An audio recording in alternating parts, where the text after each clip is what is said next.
I was born in 1985 in a small town. My parents were hard-working farmers who owned a small plot of land that they had inherited from their own parents. From a young age, I learned the value of hard work and dedication. As the oldest son, I was expected to take over the family farm and continue the legacy that my parents had built. I worked hard in school and was determined to succeed. But there was one thing that always held me back: my love for music. In 2001, when I was 16, I met a girl who shared my passion for music. We spent countless hours playing guitar and singing together, and I knew that she was the one for me. However, my parents didn't approve of her because she wasn't from a farming family. Despite their disapproval, I continued to see her and we fell deeply in love. But in 2004, she suddenly disappeared without a trace. I was heartbroken and didn't know how to move on. Over time, I began to focus on my work on the farm and invested in new technologies and equipment to improve our yields. Our family grew more prosperous, but there was one problem: my younger brother, who had become obsessed with pills and was causing problems for our family. I tried to help him, but it seemed like nothing could change his behavior. Meanwhile, my parents continued to pressure me to marry a girl from a farming family and settle down. In 2012, I met a woman who shared my love for music and understood my passion. We got married and had a son, but my parents were still not happy because she wasn't from a farming family. As the years went by, my brother's obsession became worse and he was eventually arrested. I tried to talk to my parents about the situation, but they refused to see reason. I realized that I was becoming like my parents, stuck in a cycle of family dysfunction. Last year, I walked into our bedroom and found my wife crying. I rushed to console her, asking what was wrong. She hesitated for a moment and then whispered, "I'm pregnant." At first, I was overjoyed. We had been trying to conceive for a while, and the thought of having a child together was thrilling. But as I looked at her, I noticed that her expression had changed. "What's wrong?" I asked. "I don't know if this is a good thing," she said softly, avoiding my eyes. Then, without another word, she got up and left the room. I was left standing there, confused and a little hurt. Had she changed her mind about wanting a child? Was there something else going on that she wasn't telling me about? Over the next few weeks, I noticed that she was spending an excessive amount of time on her phone. Whenever I asked her about it, she would get defensive and say that it was work-related, but I couldn't shake the feeling that something was off. As the COVID situation got worse, we found ourselves in quarantine. I took care of her alone, doing all the cooking and cleaning while she focused on her work. I tried to bring up the pregnancy again, but she seemed distant and uninterested. It was as if she was going through the motions, but her heart wasn't in it. Finally, the day arrived when she gave birth to our daughter. I was there by her side, holding her hand and encouraging her through each contraction. When our little girl finally arrived, I couldn't help but cry tears of joy. She was perfect in every way, with her mother's dark hair and bright blue eyes. As I held our daughter for the first time, my wife looked at me with a mixture of exhaustion and relief. "She's just like her mother," she whispered, a smile spreading across her face. And in that moment, I knew that everything was going to be okay. We went to stay with our parents for 2 weeks, and I noticed that my wife and brother were getting oddly close. They would whisper to each other, share inside jokes, and spend hours alone together. It was as if I didn't exist. As the primary breadwinner for both of our families, I was busy most of the time. I managed my father's shops, worked as an investment banker, and oversaw our various rental properties. But whenever I came home, I would find my wife and brother deep in conversation or laughing over some shared memory. It was strange to say the least. My wife had always been close to my sister before, so I couldn't understand why she was suddenly gravitating towards my brother. And as for my sister, I could tell that something was bothering her. She would avoid my gaze or seem to be lost in thought. Whenever I asked her if everything was all right, she would assure me that it was. I knew better. There was something going on, something that my wife and brother were keeping from me. I just didn't know what it was. Fishing trip. Last week, my father asked me to join him for a fishing trip, just me and him spending some quality time together. I eagerly agreed, looking forward to the chance to bond with my dad. As we cast our lines and waited for the fish to bite, my father regaled me with stories of his own fishing trips with his father. He told me how proud he was of me and what a good son I was, but I could sense that there was something more on his mind. Eventually, my father opened up to me. He confided that he was disappointed in my younger brother, who had no direction in life. He didn't work, abused pills and alcohol, and generally made poor choices. It was clear that my father wasn't very close to my brother, although my mother had always been his champion. As we were packing up to leave, my father handed me the fishing kit and a small slip of paper. He told me to wait until he had gone before opening it. Intrigued, I agreed, but when I finally opened the paper, my world was turned upside down. It was a paternity test for my daughter and brother. It confirmed 99%. I wasn't the biological father of my daughter. I felt like the ground had been pulled out from under me. I had always been close to my daughter and had never once doubted that she was mine, but now everything was different. I couldn't even begin to imagine how my wife would react to the news, and as for my daughter, I didn't know what to think. Would she still see me as her father, or would our bond be forever broken? I rushed to my home, family home. Everyone was there, and confronted my wife and brother. As I stood there trying to come to terms with what had just happened, my mind was racing with a million different thoughts and emotions. Anger, hurt, betrayal. It was all there, swirling around inside me like a storm. I couldn't believe that my wife and my own brother had done this to me. It was a deep, personal betrayal that cut right to the core of who I was as a man and a father, and yet, at the same time, I couldn't help feeling a strange sense of numbness, as if the shock of it all had left me disconnected from reality. As the fight continued, my mother tried to interject and calm things down. She pleaded with me to forgive my wife and brother, to move on and accept the situation for what it was, but I just couldn't do it. How could I forgive them for such a heinous act?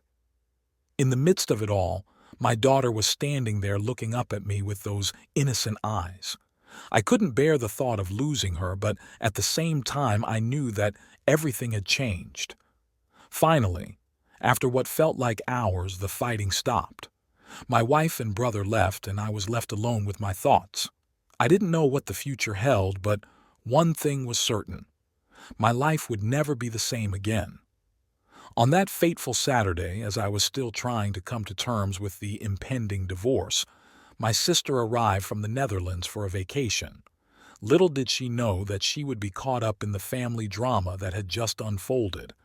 As soon as she got wind of what had happened, she wasted no time in confronting my wife and mother, giving them a piece of her mind. Later that day, my sister called me and we had a heart-to-heart conversation. She apologized for her outburst, acknowledging that she had been put in a tough spot by our mother's pleas to keep quiet about the situation.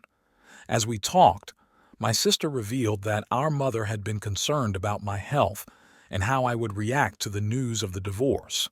She also mentioned that our younger brother had coerced our mother into keeping the truth from me. My sister and I agreed that we wanted nothing to do with the family and decided to cut ourselves off completely. We even agreed to forego any inheritance that might come our way. I knew that I had to make a fresh start and move on from the pain of the past. With my sister's offer to help, I began considering a move to the Netherlands after my divorce was finalized. As I continue to navigate these tough times, my health has taken a serious hit. I've lost count of how many times I've thrown up, and my blood pressure and sugar levels have plummeted. However, I remain determined to push through and start anew. 2 days later, today, my father gave me a call and shared with me some distressing news. My mother, the person who was supposed to be my confidant and support system, had experienced a stroke during her lunch break and was admitted to the hospital in critical condition. My wife, father, and children were by her side, trying to do everything they could to comfort her, but I couldn't bring myself to visit her. You see, my relationship with my mother had been strained for a while. She had always favored my other brother over me and had even gone to the extent of threatening to cut me off from the family. But what hurt the most was that she had chosen to side with my wife during our problems, even though I had always been there for her. The betrayal had cut deep, and I couldn't overlook the pain it had caused me. To add to my misery, I had been struggling with depression for a while. Despite attending therapy sessions, nothing seemed to be working out for me. The feeling of hopelessness was overwhelming, and I felt like I was drowning. The past few days have been an absolute nightmare. First, my mother's health took a turn for the worse, and now I find myself in the middle of an inheritance dispute. My lawyer told me that I could potentially inherit a share of my mother's estate if she didn't leave behind a will. However, that's the last thing on my mind right now. I have no interest in money or material possessions. All I want is to be with my son and escape this dysfunctional family. The good news is that, as my son is a minor, I have the legal right to get a restraining order against my wife and brother. I can't have them endangering my son's life with their reckless behavior. Alcohol and pills are frowned upon in my country, and I won't let my son be exposed to that toxic environment. Despite all this, I find myself torn between my mother's condition and my desire to be with my son. It's hard to believe that just 3 weeks ago, everything seemed relatively normal. Now, it feels like my world is falling apart. The only thing that's keeping me going is my son. I know I need to be strong for him and protect him from the chaos that surrounds us. As I sat in my lawyer's office going over the details of my pending divorce and the legal actions I had taken against my own brother, I couldn't help but feel a sense of emptiness. Sure, my brother had committed heinous acts, including pills offenses and having an affair with my wife, but even the possibility of him spending 2 years in jail didn't bring me any satisfaction. It wasn't just the betrayal that hurt. It was the fact that it was my own flesh and blood who had done this to me. The one person I thought I could always rely on had turned out to be a snake in the grass, and it felt like my world had been turned upside down. I knew that my actions would have consequences for my brother, but I couldn't shake the feeling that it wasn't enough. He had shattered my trust and my family, and it seemed like nothing could make that right again. My family was torn apart by a certain incident, and I felt the need to seek revenge. I managed to locate my younger brother, who had been in hiding for 4 days. I found him out and kicked the crap out of him. I did not cause him significant harm, as he is still my sibling. He was hospitalized due to the injuries I inflicted upon him, but he knew better than to report me to the authorities. With my connections, I could have easily had him arrested if he tried to do so. He has since been taken into custody by the police. My sister and I have relinquished our claim to our property, leaving him to have it all to himself.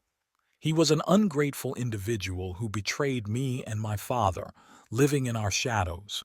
He ruined my family and caused our separation.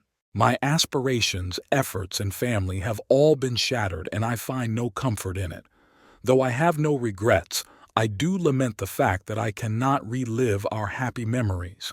But who am I to complain? Day app. I remember the day when everything changed. It was a stormy night, and I was huddled with my family, hoping to ride out the storm. But it was too powerful, and it tore through our home, leaving destruction in its wake. After the storm passed, my family was shattered. My wife was devastated. But I knew deep down that our marriage was doomed. My mom suffered a stroke, and my dad was a shell of his former self. Our home, the one he had built with his own 2 hands, was destroyed. The hardest part was watching my son go through it all. He was so young, but he understood what was happening. He saw the divorce and the turmoil, but he was understanding and strong. I was proud of him, and I knew that I had to be strong for him too. It was a tough decision, but I knew that I had to divorce my wife. We had signed the papers, and she would receive spousal and child support for 3 years. But I would be the legal guardian of our son until he turned 17, and then our daughter until she reached puberty. After that, I would be her legal guardian until she turned 18. It was a lot to handle, but I did my best. My brother was in jail, recovering from his obsession and his affair with my wife. I couldn't bring myself to hate him, but I knew that he needed help. I focused on being there for my children, and eventually I started to rebuild my life. I took my son to the Netherlands, where we explored the country and made new memories together. I even started dating again, and I met a woman who made me feel alive again. We got married in a small ceremony surrounded by our loved ones. It was a new beginning for me, and I was grateful for the second chance at happiness. I focused on being there for my children, and eventually I started to rebuild my life. I took my son to the Netherlands, where we explored the country and made new memories together. I even started dating again, and I met a woman who made me feel alive again. My mom tries to be strong for me, but I know she's hurting too. We've been going through his things, trying to find some sort of closure. I found his old watch, the one he wore every day. It's still ticking, reminding me of the time we spent together. I have a lot to say, but I can't seem to find the right words.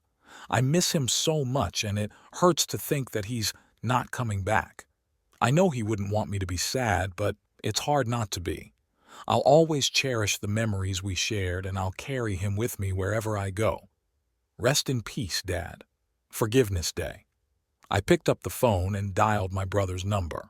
The call went to voicemail, so I left a message asking if we could meet up and talk. Later that day, my brother called back and agreed to meet. When I saw my brother, I could feel the resentment trying to bubble up inside me again, but I pushed it aside and focused on what I wanted to say. I told him that I forgave him for what happened in the past and that I wanted to move on. To my surprise, my brother was grateful and relieved. He had been carrying the guilt of what he had done for years and was afraid that I would never forgive him. We hugged, and I felt a weight lifting off my shoulders. From that day forward, my brother and I started rebuilding our relationship. In jail, he changed. We met up regularly and even started working on a project together. The forgiveness that I had offered my brother had not only freed him from his guilt, but also opened the door to a renewed relationship. I realized that forgiveness wasn't just about the other person. It was about freeing myself from the negative emotions that were holding me back. I felt lighter, happier, and more at peace than I had in years. It was a day I would never forget, the day I found the courage to forgive and move on.